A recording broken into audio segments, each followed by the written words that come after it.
Well, I wanted to wait till Drebin raced before I made my video because I knew that, well, he was supposed to race 25 minutes ago. I knew that I'd be close to home. I would be close to home when he raced, and I could go over the whole day and, take some time to think about how the horses were or were not today. And quite frankly, it was a decent day across the board. We didn't have any winners. Yesterday we had 3 winners, and today we had none. Marching fourth, I thought a little flat. Now, I'll walk you through my thought process on Marching fourth. When we got him, his issue was he had lots of speed, lots to offer, but would make a lot of breaks. Now, changed his shoes around, and he was strong. 55, 56, 57. He bled 3 starts ago, made that break on Sean Johnson late. But I think that break was more exhaustion than interference or roughness or mechanics. I think it was just he was exhausted. And I'd said to Tim when I drove him last week, a little rough. He had the vet go over, and the vet really couldn't find anything wrong with him. When I look at a trotter that went from being strong, racing in Kentucky, no Lasix, coming here, being strong, changing all his gear around, and still being strong for the most part. And then slowly you see that speed kind of fizzle out a little bit, sprinkle in that race where he bled. Now he's on Lasix. Leads me to believe all this points to his front feet. The reason I say this is because we have turned around aluminum shoes on him up front. Now, that's one, not a lot of protection for the feet. That alloy, it's not very shock absorbent. So put aluminums on a horse, sometimes they can jar them, but there's not a lot of, as I said, shock absorption there. That's why a lot of horses, you won't see a horse wear aluminums all the time its whole life. It's rare. It would be a rarity. And to have a trotter wear them up front with them turned around, even more rare. But it was the best way. It was the best way for us to control his gait, ensure that, to me anyway, my thought process on the shoeing was, first and foremost, get some confidence into the horse. Now, you might see him bumpy and all out of gear, but at no point does he feel like he wants to make a break. Quite the opposite. It feels like he doesn't want to make a break. He's working not to make a break. And then when you see today, now that was a big mile in the nominators of 2. That track, first off, it was cold and windy, and the track was not good today. And for that horse to go a mile 56 up front was impressive. Now, obviously no blood found with Marching fourth now that he's on Lasix, but I have to ask myself, what is going on with this particular horse? Now, you'll see this with a number of our horses. People think, it's funny how a lot of people think, you put those shoes on the horses and they start to trot better, and people use that as, well, that is the shoe, those are the shoes that horse will wear. Those are the only shoes on planet Earth. That combination of shoeing is the only way that horse will trot, which is silly.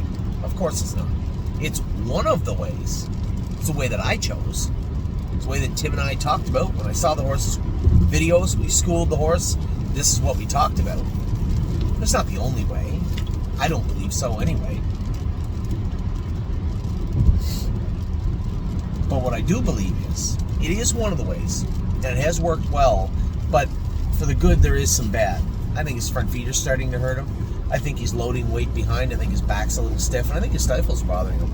And I think that's why you see him, the further we go, you can see a noticeable difference. The further we go in the mile, the more rough he gets. That's not fatigue, that's mechanics. Why is there such a change for a horse that is in peak fit condition? Why is he falling apart the further we go? Now, you can have the people that say, oh, I treat him for EPM. We're going to do that. Probably have done that. I think we just need to make a little shift with this guy. And here's the thing about horses. And this goes back to my original statement. You can use these shoeing changes and go back. You can make your way back to the middle, so to speak. You can make your way back to shoeing the horse in a more general way. Go to the right, have the horse trotting, get his confidence up, and slowly introduce those other normal shoes to the horse. Like baby steps. Case in point. So, my daughter's in gymnastics. She was working on doing a backflip, back bridge, or something gymnastics. Couldn't do it. Of course she could do it. Just no confidence. Couldn't do it at home.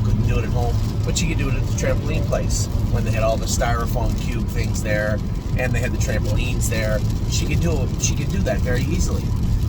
And after an hour or so of doing that, what she found was she actually could do it at home. Didn't change her shoes. Didn't change anything. Change her mind. That's about it. And when her confidence was up that she could do it, lo and behold, she did. It's the same for horses. And there may be people out there that say, no, it's not true, Anthony. Okay. Well, my belief is it is. It is true. And we've had enough horses that we've made these changes and shifted back to the middle. And with equipment also. I do know it to be true. We started off the year with Time Is On My Side. He wore flip-flops up front, a rollover and a Murphy blind on the left, and a line pole on the right. And would come close to his knees. I can't remember if he wore knee boots. I don't think he did. Hang on the right line. The turns hang on the right line, the straightaways, on the left line, the straightaways. Changed him to those mushroom bars that we've worn on him his whole life. And every week he was a little bit better. And what we found was he was getting out more in the straightaways and in less in the turns. Took the head pole off. Went to a smaller pole. Then we went to a line pole. Then we turned him out, brought him back in. We raced him all summer long. Took it all off. Just wore a little small head pole on the left. Still on the left line. And in his last 2 races at the Meadowlands, he wore a Murphy blind on the outside. For sure his last one. The drive I gave him had nothing to do with his Murphy blind. But just the way he shifted, right? And that wasn't him getting worse, that was him getting better. His best miles were in the latter part of the summer. Well, it's the same with the trotters, right? As they get more confident, and in some cases sounder, they wear less gear, or they wear it in different places. Now, if you leave those shoes on, that aluminum alloy shoe up front on too long, the opposite can happen. You can start hanging on the line a little more because they're getting sore on their feet. They're loading that weight. Their stifles are starting to shake after the race because they're sore. We have egg bars on them behind too. Another thing that'll sore up a horse behind. But in the short term, these are the shoeing changes that allowed him to do the work he did. Now take what you want away from his line since we got him. They've been pretty good. That one blemish, he did bleed, he was exhausted, he did make a break. And that wasn't Sean Johnson's fault. Just the way it is. Why did he bleed? Why did a horse that raced all summer in Kentucky, trotting at 55, 54, 56, whatever, never bled, never had an issue with bleeding? We raced him his first 2 starts, we scoped him, no blood, and then all of a sudden, he starts bleeding. A lot can go into that also. But again, when I step back and look at the entire body of work and how it transpired and the timeline that goes along with marching forth, it's pretty clear to me what is going on. So we need to help the horse out. Work on his issues that have been created. Sore back, stifles a little bit sore, I believe. But it's all stemming, I believe anyway, from his front feet. So how do we fix that? Very carefully. And there's no guarantee that the shoeing change we make will be a step forward. That's the cool and the tough thing about horse racing. You can talk it out and you can think in your mind, this will work, and be 100% incorrect. And look stupid doing it too. I think we can help marching forward. That's my belief.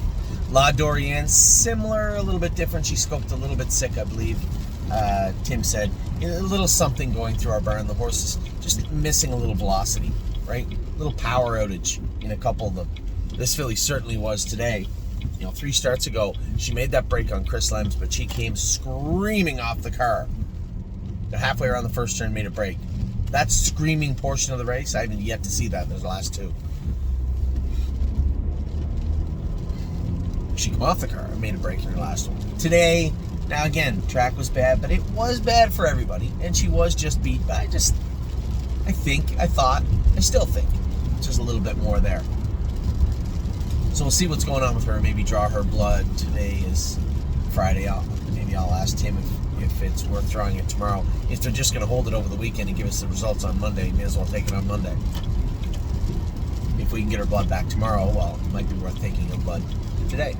Insider trading, a little frustrated. It is really hard for me to drive the 3-year-old insider trading without remembering the 2-year-old insider trading. A sire stake filly, a good filly. And then came out as a 3-year-old and just kind of present, much bigger. She's at least twice as big as the 2-year-old version of herself, not shockingly. Is that posing a problem? Is that where I see the missing speed? Is the fact that she's a much bigger horse now? Would she be a better horse if we raced her when she was 4? Maybe. We're not going to find out, though. She's in the sale on December 17th. She did take a 2-year-old mark at 56 in a stake race. She did take a 3-year-old mark at 59, I believe, on an off track, but expectations were far from met. Met in 2024 with insider trading, but that's racing also. There's not much you can do, but there is a lot more horses in her boat than the opposite. Ones that raced poorly at 2 and come out as killers at 3. The other side of the coin has a lot more on it than the first side. 3-point blue chip race good again, closing third. I thought he was 4th. The wire is weird on the video there. Tyler did the best he could into the 8 hole. I thought the horse raced really, really well. Brace for landing. I couldn't tell. It was so muddy. Oh my God, what a horrible day. I couldn't. I thought I won the race, and I'm like, after I got by the group in the middle, I'm kind of looking out, and I see Aaron, and I see Dana Kerrigan. I'm like, I think I beat Dana. Does that mean I beat Aaron? For a second, I thought I won the race. I couldn't really tell if I was 1st or 5th. I pull up, and Dean says, I think you were 2nd. You watch the video, it looked like I was 2nd. After the wire, I was 2nd. He got home good. And this is another horse that we're going to be talking about, likely going up for sale in the next preferred sale. We talked about Pickpocket. We talked about a number of these horses that maybe just aren't cutting it right now. I have to look at, are you getting in regularly? Can you competitively race in the class you are getting in? Is it a combined class, which is making it tougher? Are you getting close to maximizing your wins and your money in this general area? And a number of other things that will go into, are you going to stay or are you going to go? There's going to be a number of horses, probably 5, 6, or 7, up for sale over the next week. And we are going to continue to build a 2025 barn. It has to be done this way, or we're all going to wake up, we're going to go and turn on the TVs, we're going to watch a Wednesday from the Meadows and watch our horses get run over. And you'd be like, Anthony, what's wrong with the horses? Well, they're in the wrong class. They don't fit those ones anymore. And now we're going to have to be faced with the realization, do we sell them at a diminished price? Do we send them to Ontario and hope they can get in regularly there, which hasn't really been working for us? Do we send them to Yonkers? Do we send them to the Meadowlands? Do we send them to Dover, wherever we can get them in? This will be my job over the next week, is figuring out who's the next wave of horses going out, because I am predicting that we are going to be able to buy a very good trotter and a very good pacer. Hopefully a horse that can step in and be an open trotter, even in Ontario, or an open pacer. Somebody said, well, Save America's awesome, we should get him to the Open in Toronto. Yeah, I don't think so. They race for more money at Dayton, and will again even more in Miami Valley. And he rather likes it here, and we like him liking it here. So he's going to be staying right here. But that type of horse, maybe even a little bit better. There's no cakewalk. You think you're going to cross that border, head north, and roll up into Mohawk with an 8-5 shot in the maiden you just bought on gate? Think again. It's not going to be easy. But I am looking. And I do believe that 1 or 2 of those horses will come available, whether it be through the grapevine or on gate or preferred. Maybe. But continue to acquire the horses that we need and that continue to say that immediate impact. We had a great day yesterday. We had a decent day today. The only horse that missed the board all day long was Insider Trading from the 8-hole in the mud. It's the only horse that missed the board. We had a 2nd and 3/3. Not really a horrible day. I'd take that tomorrow. Okay, we only have 2 in. I had somebody come and ask me about I'm Fancy like today, so I'm even more of the belief that she's going to be claimed on Sunday night. Which, whatever, it is what it is. I think it's the right spot for her. She's been a nice filly for us. I'd like to see her win and go over the bang if she does get claimed. We'll see. Again, I appreciate all the kind notes and all the insight and all the 2 cents that everybody sent about a sale next week, both good and bad. I'm glad that there's a lot of interest in it, to be quite frank. It should benefit everybody, right? So, as predicted, the weather was horrible today, but I'm through it now. I'm about to pull onto the road and drive home for the evening. See the kids, hang out with Ollie and Ava and Addie and Amy. Maybe watch a movie. Tomorrow is going to rain at Northfield, but I'm going to go just in case. And I'm going to try and solidify a date next week for us to video. I think Monday or Wednesday. And now I'm going to be going away. I'm going to be in Ontario. It sounds weird saying that. I'm going to be in Ontario next week with Amy and the kids Thursday. Now they're off school here. You guys take your Thanksgiving serious in the U.S. Not that you shouldn't, obviously. But the kids are off school Thursday, Friday. Obviously Saturday, Sunday. No racing on Thanksgiving in Ohio or Pennsylvania in this area. The only racing would be Friday in Dayton. There's no racing Thursday or Friday at the Meadows. Wednesday's the last day of racing at Northfield until Sunday evening. So, I'm going to take off back, and I want to go home too. I want to look at the babies we bought, how they're going. I also want to look at how our soon-to-be sophomores are training down. I'm excited to see how they'll be and where they're at and how they look. And I'll report back to you as soon as I do. So with that, I'm home. I will talk to you guys very soon. I hope you had a good day at the track. We had a good day. I hope you had a good day in general.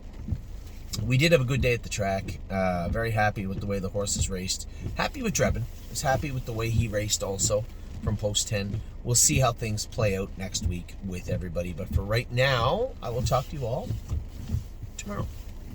Take care.